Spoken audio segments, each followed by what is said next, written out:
Therefore, very much my honour to present an activist and a woman who has worked in the local area with the prostitutes of King's Cross and worked with women suffering from the brutality and the horror of rape.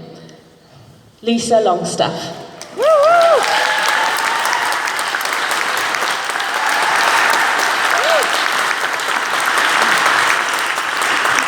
For over 4 decades, we've campaigned to get rapists convicted.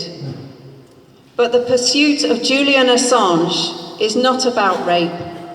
It's the US government weaponising and distorting rape in order to punish him for the WikiLeaks exposés on war crimes, rape and torture.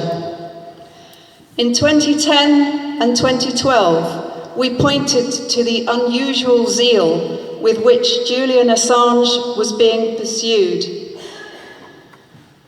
It's unlike any other rape investigation we've seen anywhere.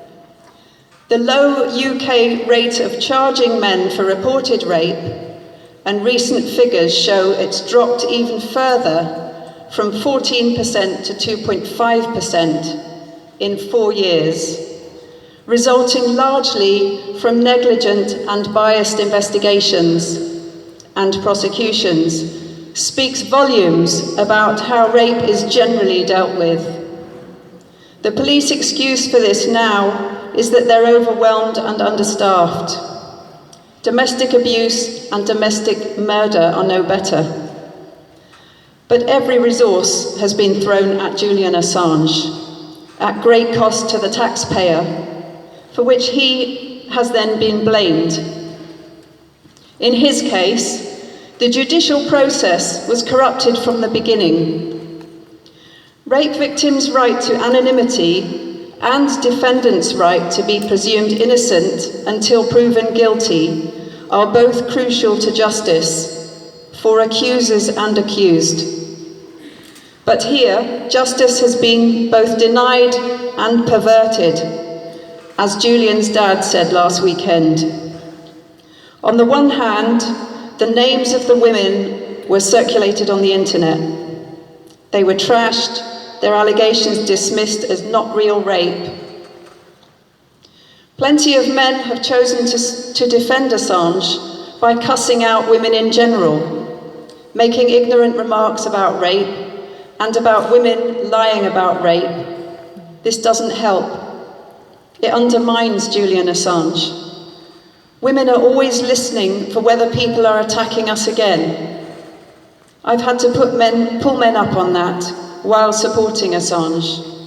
On the other hand, Julian Assange has been treated by much of the media as if he was guilty, though he has never even been charged. And allegations relating to sex offences have now been dropped, as you know, by Sweden. I've had to pull women up publicly on this. Swedish and British prosecutors are responsible for how the women's allegations have been handled. As with every rape prosecution, the women are not in charge of the case, the state is.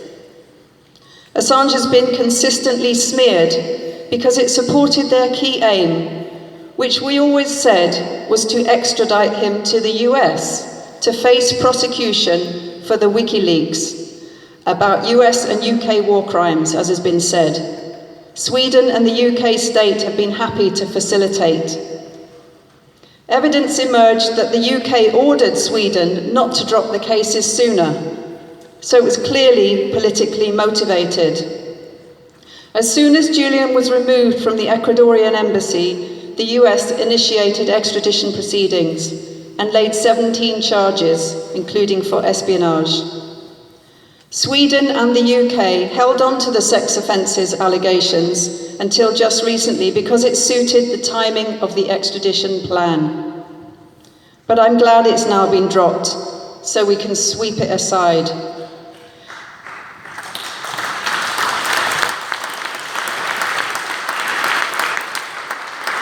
Now we're back to confronting the extradition efforts by the US, pure and simple. I'm so grateful to UN Rapporteur Nils Melzer for putting for publicising how the prison that he's been in is torture. Mr. Meltzer warned of the alarming implications of the witch hunt against Julian Assange in the course of documenting the effects of his forced confinement, now imprisonment. He wrote, "Assange has been systematically slandered to divert attention from the crimes he exposed.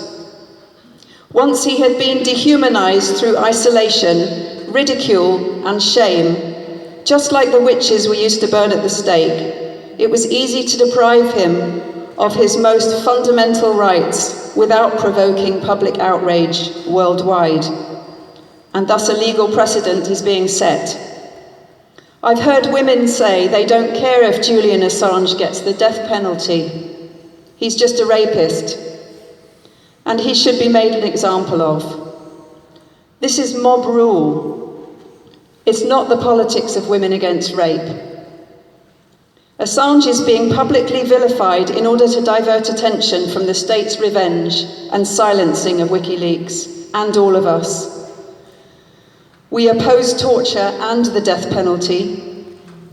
Rape and other sexual allegations have been used to pursue a political agenda from the start, intent on actually hiding rape, hiding torture, and hiding murder committed by the state.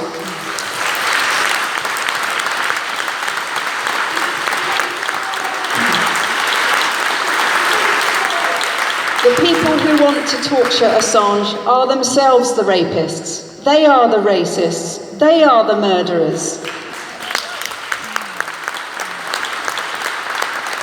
They run the establishment. We are alarmed, like Niels Meltzer and others, by the precedent this sets for journalists and whistleblowers everywhere. Others have shown themselves ambitious to join this corrupt establishment or unable to resist the attraction of state power, and they've joined in. The British media must take much of the blame for this.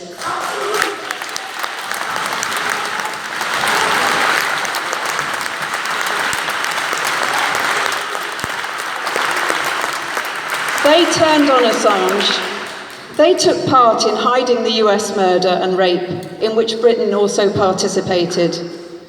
People have been invited to join in the witch hunt. The case against Assange was not based on evidence. It's become so distorted. He's a bad un, so let the state kill him. We've seen thousands of cases right here with perfectly good evidence dropped. While the Swedish case, which was clearly railroaded by state prosecutors, with weaker evidence was pursued by this international alliance. We've also worked with thousands of rape victims who are seeking asylum from rape and other forms of torture in other countries.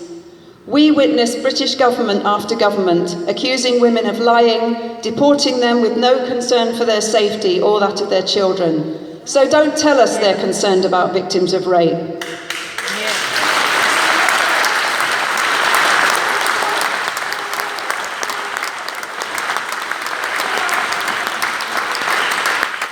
In 2004, together with Black Women's Rape Action Project, we wrote to every woman MP about the war crimes and torture, including rape, under US-UK illegal occupation that were being committed in Iraq, Afghanistan.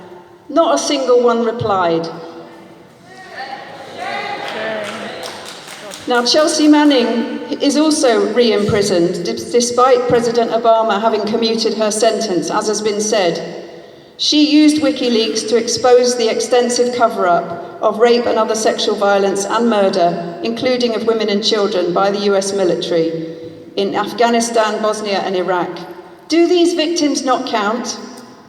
I saw no open letter by women human rights lawyers for justice for them.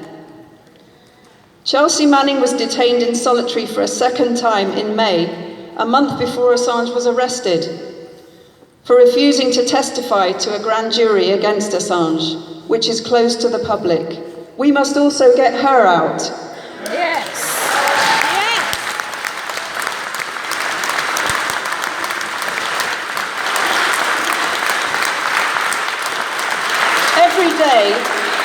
Every day she is being fined a further $1,000 for refusing to testify against Assange. She said, "In solidarity with many activists facing the odds, I will stand by my principles.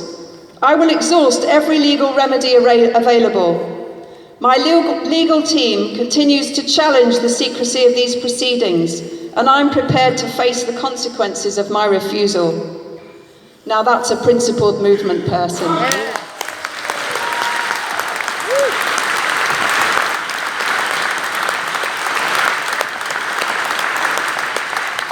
She's in good spirits, and she's embarked on different educational and other projects towards her release. Please write to her in detention as well. Details can be found on the Payday website, refusingtokill.net, and elsewhere.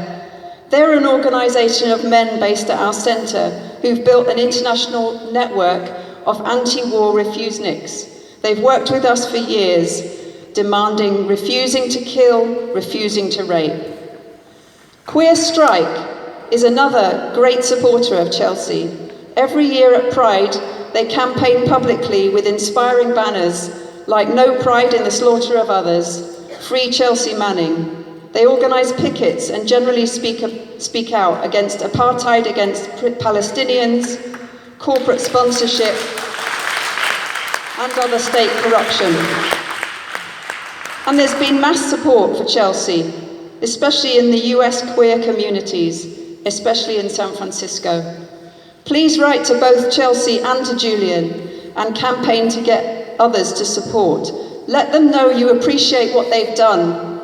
Julian's prison address can be found at writejulian.com. We have to save the lives of Chelsea and Julian and do all we can to bring them home, because in saving their lives, we're saving our own.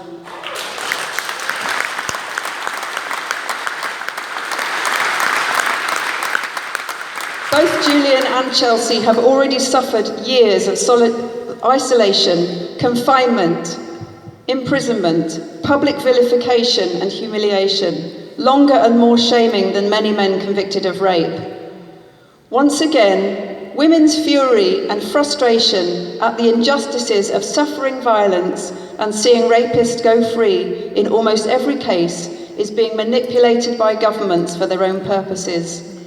Sending someone to their death or 175 years in prison and torture in the US for espionage has nothing to do with justice. And it certainly is not justice for rape. We can win this. We intend to win. We have to win. Yes. And Loki, we can break through their walls. Let's do it. Yes.